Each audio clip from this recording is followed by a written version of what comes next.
Hi, ഏവർക്കും ലോട്ടോമാൻ്റെ പുതിയൊരു വീഡിയോയിലേക്ക് സ്വാഗതം. നമ്മുടെ ഒരു ഗ്യാപ്പ് കഴിഞ്ഞിട്ട് നമ്മൾ വീണ്ടും തിരിച്ചെത്തിയിട്ടുണ്ട്. നാളെ ദീപാവലിയൊക്കെ ആയിട്ട് നമുക്ക് ഒന്നേന്ന് തുടങ്ങാം. ഒന്നി പടക്കം പൊട്ടുന്ന പോലെ ലോട്ടറി പൊട്ടും, അല്ല ഒരു പടക്കം സമ്മാനം നമുക്ക് അടിക്കും. ഏത് വരുമെന്ന് നമുക്ക് നോക്കാം. പക്ഷേ ലോട്ടറി കണ്ടപ്പോൾ പ്രതീക്ഷ ഇച്ചിരി കുറവുണ്ട്. വെച്ചേക്കുന്ന ഫോട്ടോയേ ഒരു എണ്ണം കണ്ട ഫോട്ടോയാണ്. ആരോ ഇന്ന് കരയുന്നു. പിന്നെ നമ്മൾ നാളത്തേക്ക് എടുത്തിരിക്കുന്ന നമ്പർ എന്ന് പറയുന്നത് BF 110308 03 0381 0382 0383 0384 0385 0386 0387 0388 0389 എന്നിങ്ങനെ 12 എണ്ണം വെച്ചുള്ള കണ്ടിന്യൂ 10 സെറ്റാണ് നമ്മൾ എടുത്തിരിക്കുന്നത്. നമ്മൾ ഇടയ്ക്ക് വെച്ചിട്ട് നമ്മളങ്ങനെ എടുത്തിട്ടുണ്ടായിരുന്നു. പിന്നീട് നമ്മൾ വീണ്ടും പുതിയ രീതിയിലോട്ട് മാറിയതായിരുന്നു. എന്നാലും നാളെ ദീപാവലിയൊക്കെ ആയിട്ട് നമുക്ക് ഒന്നുകൂടെ അത് തന്നെ ട്രൈ ചെയ്ത് നോക്കാം. നമുക്ക് കണ്ടിന്യൂ അടിക്കുകയാണെങ്കിൽ ഏതെങ്കിലുമൊക്കെ സമ്മാനം പിടിക്കുകയാണെങ്കിൽ അടുത്തടുത്തുള്ള നമ്പറിന് മിസ്സാവുന്നത് ഒരു പരിധി വരെയൊക്കെ ഇത് വ്യത്യാസം വരും.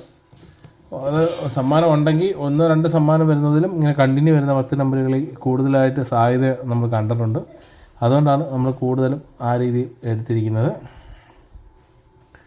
അപ്പം നാളെ റിസൾട്ട് വന്നതിന് ശേഷം നമുക്ക് കാണാം. പിന്നെ നമ്മുടെ പ്രീമിയം മെമ്പേഴ്സിനുള്ള പ്രഡിക്ഷൻ്റെ വീഡിയോ പ്രീമിയം റീൽസ് ഇത് നമ്മൾ അപ്ലോഡ് ചെയ്യുന്നതാണ്. അതിൻ്റെ കമൻറ്റ് ഇതിനടിയിൽ കൊണ്ട് മാക്സിമം ചെയ്യാതിരിക്കുക. പകുതി കൂടുതലും ആൾക്കാർ അങ്ങനെ ചെയ്യുന്നതായിട്ട് കാണുന്നുണ്ട്. നമ്മുടെ റീൽസിൽ പ്രീമിയം മെമ്പേഴ്സ് 102 പേരോളം നമുക്കുണ്ട്. അതിൽ നമ്മുടെ റീൽസിൽ കമൻറ്റ് വരുന്നതിൻ്റെ എണ്ണം കുറവാണ്. റീൽസിൽ 60-70 ഒക്കെ വരാറുള്ളൂ. ഒരു 30-32 പേരോളം അല്ലാതെയാണ് വരുന്നത്.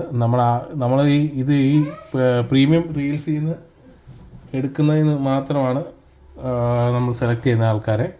അതുകൊണ്ട് മാക്സിമം പ്രീമിയം റീൽസിൽ തന്നെ എല്ലാവരും കമൻറ്റ് ചെയ്യുക. അതിൽ നിന്ന് മാത്രമേ നമ്മൾ കമൻറ്റ് പിക്കർ വഴി വിന്നറെ സെലക്ട് ചെയ്യത്തുള്ളൂ. അപ്പോൾ ഇന്ന് മുതൽ വീണ്ടും നമ്മുടെ പ്രയാണം തുടങ്ങുകയാണ്. എല്ലാവരുടെയും പഴയ സപ്പോർട്ട് തന്നെ കട്ടയ്ക്ക് അങ്ങോട്ട് നിൽക്കട്ടെ. നമ്മുടെ പ്രീമിയം മെമ്പേഴ്സിന് നല്ല നല്ല സമ്മാനങ്ങൾ കിട്ടട്ടെ. അപ്പം ഞാൻ എറണാകുളത്തു നിന്ന് ഒരു DC എടുക്കണമെന്നാണ് വിചാരിച്ചത്. പക്ഷേ അത് സാധിച്ചില്ല. അവിടെ ഭയങ്കര മഴയും വെള്ളപ്പൊക്കമൊക്കെ ആയതുകൊണ്ട് ബസ് സ്റ്റാൻഡിലൊക്കെ ഫുള്ള് വെള്ളമായതുകൊണ്ട് നമ്മൾ അവിടെ നിന്ന് എടുക്കാൻ പറ്റിയില്ല. അതുകൊണ്ട് തന്നെ നമ്മൾ പുനലൂർ തന്നെ ആണ് ടിക്കറ്റ് എടുത്തിരിക്കുന്നത്.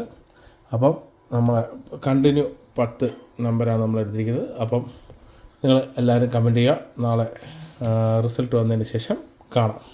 Thank you.